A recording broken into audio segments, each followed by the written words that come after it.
Educations full form, এডুকেশনের last letter হচ্ছে N, যার আমরা অর্থ বানাতে পারি হচ্ছে ন্যাশনালিটি, অর্থাৎ যাকে আমরা বাংলায় বলতে পারি জাতীয়তা।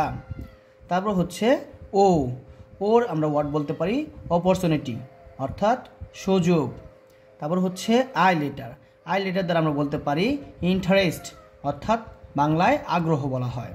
তারপরে হচ্ছে টি, এই টি লেটার দ্বারা আমরা বলতে পারি ট্যালেন্ট, অর্থাৎ যার বাংলা অর্থ প্রতিভা। তারপরে আমরা বলতে পারি এ অর্থ হচ্ছে এইম, অর্থাৎ লক্ষ্য। তারপরে আমরা বলতে পারি এডুকেশনের ওয়ার্ডের মধ্যে সি, এই যে সির মধ্যে হচ্ছে কনফিডেন্ট, যাকে আমরা বাংলায় বলতে পারি আত্মবিশ্বাস। তারপরে এডুকেশনের ইউ লেটার দ্বারা আমরা বলতে পারি ইউনিটি, অর্থাৎ যার বাংলা অর্থ ঐক্য। তারপরে আমরা হচ্ছে এডুকেশনের ডি লেটার দ্বারা আমরা বলতে পারি ডিসিপ্লিন, যাকে বাংলায় বলা হয় শৃঙ্খলা। আর প্রথম অক্ষর এডুকেশনের লেটারের যাকে আমরা বলতে পারি ই দ্বারা এনার্জি, যাকে আমরা বলতে পারি শক্তি। এই হচ্ছে এডুকেশনের ফুল ফর্মের লেটার ওয়ার্ড।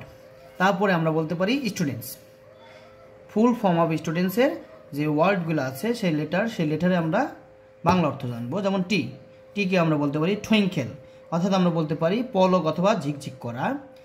অ্যান্ড ওয়ার্ড, এখানে এন লেটার দ্বারা আমরা বলতে পারি নোটেবল অর্থ হচ্ছে উল্লেখযোগ্য। তারপরে আমরা ই লেটার দ্বারা বলতে পারি এলিজেন্ট, অর্থ হচ্ছে মার্জিত। তারপর হচ্ছে ডি লেটার দ্বারা আমরা বলতে পারি ডিসেন্ট, অর্থ হচ্ছে শালীন। তারপরে আমরা ইউ লেটার দ্বারা বলতে পারি ইউনিভার্স, যাকে আমরা বিশ্ব অথবা মহাবিশ্ব বলতে পারি। তারপরে আমরা টি দ্বারা আমরা লেটার দ্বারা বলতে পারি ট্র্যাডিশন, অর্থ হচ্ছে ঐতিহ্য। অ্যান্ড এস দ্বারা আমরা বলতে পারি স্মার্ট, অর্থাৎ আমরা বলতে পারি চৌখস অথবা বুদ্ধিমান বলতে পারি।